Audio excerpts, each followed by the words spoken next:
Hello everyone and welcome for today's session. Today in chapter 1 we will discuss about international marketing decision or international business decision process. It is applicable for those companies who are thinking to go abroad, who want to introduce themselves in international business. So what are the steps they need to look after before entering into international market? This process is undertaken before entering into international market. So the firstly, company need to understand their international company need to decide whether they want to go for international business or not. Now this decision is based on certain parameters.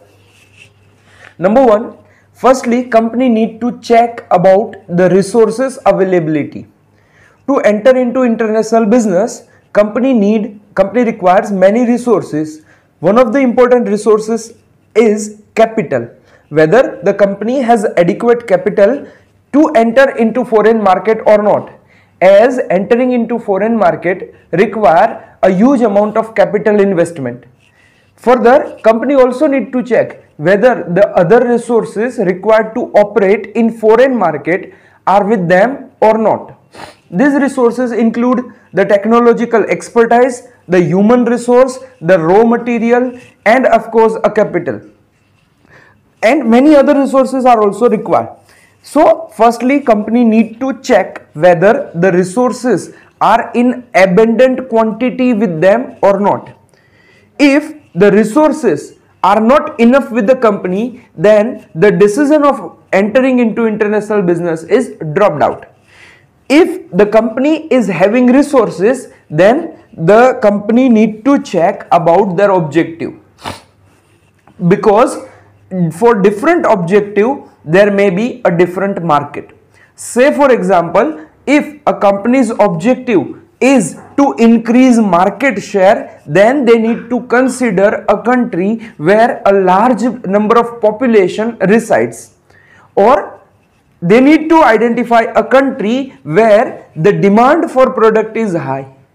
While if the company's objective is to maximize their profit, then company have to select those countries with highest per capita income, so that people in that country is having more affordability and can pay higher price for company's product. So for different objective, the selection of country will be different, and hence company need to select their objectives. The other thing is, company need to check the market potential. Market potential includes the current status of demand and supply and the gap between demand and supply, as well as what will be the future demand and supply scenario in the country. If the demand if in a country where company wants to enter, in that country, in that market, if the demand is more than the supply, then there is a potential for company to enter into market. But if the demand is less and already excess supply is there, then company should not have to enter in that market, as already the market is not so lucrative, not remain so lucrative, no attractive, and hence the decision of entering in such market will go wrong. Similarly, the company also need to check the present scenario, as well as company need to check what will be the future aspect, whether the demand is going to increase in future or not. This will also depend on the product life cycle, whether the product is in a maturity stage. Now, if the product is in a maturity stage, then the future demand will not be going to increase, even though at present the market is quite attractive and still there is demand supply difference, but the future prospect is not good for such kind of product or market. So company need to check the market potential. In this market potential, firstly company need to check the demand supply scenario in present as well as future. Further, company also need to check what is the level of competition, what is the level of status, what is the status of competitors, what are the government policies for the market development, improvement, etc. So all these aspects need to check in market potential. And the next factor that company need to check is environmental factors.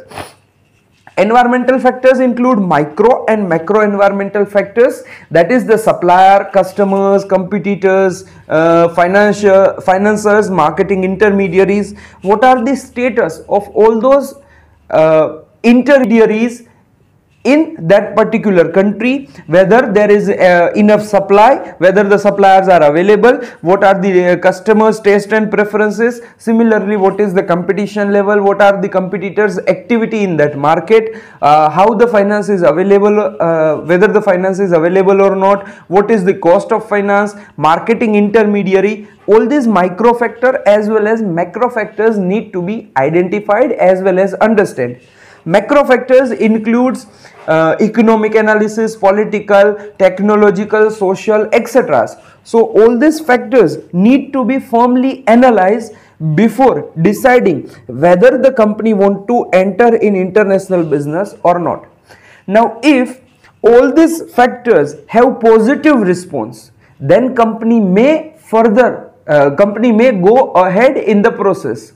But if any of the factor is negative for company, then company have to drop out the idea of entering into international market. Assuming all the factors are positive for company, the next step that company need to check is market selection decision. At present, there are more than 215 countries, but a business cannot enter into all the country at a time. And hence a company need to either select one or a few markets wherein they will start their international business. So that is the decision about market selection. In selection of market, various parameters need to be considered. The parameters like firm related factors, market related factors, general factors, government policy, again demand and supply condition, the taste and preferences of the people, the social and cultural, etc. So all these factors, by considering all these factors, company need to identify which market will be most feasible market that will ultimately achieve the company's objective. And that market or those market need to be selected by company. So after deciding in which market the company want to enter, the next step is entry and operating decision. To enter into foreign market, there are many various ways, and different country has different rules and regulation regarding entry of foreign companies. So the company need to study the policy of government and the ways that are allowed by the government in which in country in which the company wants to start their international business. For example, in India, foreign direct investment is allowed in many sectors, but in some sector it is restricted. Say for example, in insurance company, if any foreign company want to start their business, then it is not allowed 100% FDI. It means company cannot start their own branch, their own business in India. If any insurance company, if any foreign insurance company wants to enter into India, then compulsory they have to make joint venture with Indian company.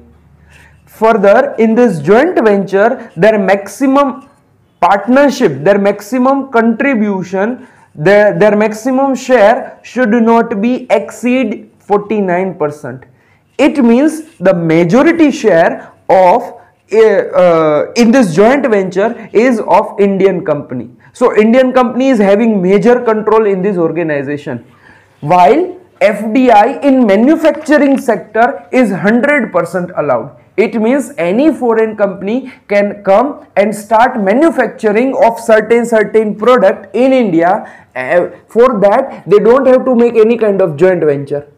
So every country has certain kind of rules and regulation regarding foreign entry. So the company need to study and understand what are the rules and regulation regarding entry into foreign market, and after studying the company need to take further decision. The next point is, after deciding how the company will enter into foreign market, the next step is marketing mix decision. So the company has decided by a particular way. There are many ways to enter into foreign market, including direct export, assembly operation, joint venture, merger, acquisition, etc., in which company has selected any one way to enter into foreign market.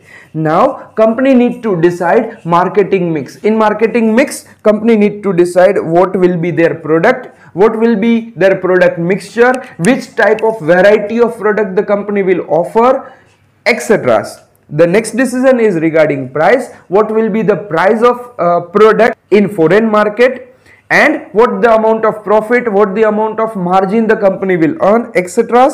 Then the place, the distribution channel, what channel of distribution the company will use, at which places the product is available, to which kind of customer the product is available, and the next one is promotional measures, which media or which may company use to promote their product.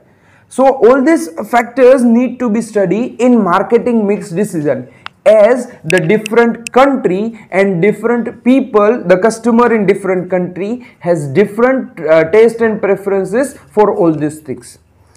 So after deciding the marketing mix, the company need to take the last decision is marketing organization decision. It means which type of organization structure the company is going to use, whether it will be a staff organization, line organization, matrix, who will be responsible for what, who will be the CEO, etc. related with organization decision the company need to take. And after this process, after deciding the organization, the actual production process starts and company starts operating into foreign market. So in short, the major decision in international marketing mix is, firstly company need to decide whether they want to go abroad or not. If yes, then they need to decide which market is to enter. After deciding the market, the company need to decide how they will enter into market. After deciding how they will enter into market, the next decision is marketing mix decision related with the product, place, price, promotion, and the last is deciding the marketing organization structure. So it is the process of international marketing decision or international business decision process. So that is all about today's session. Have a nice day. Goodbye.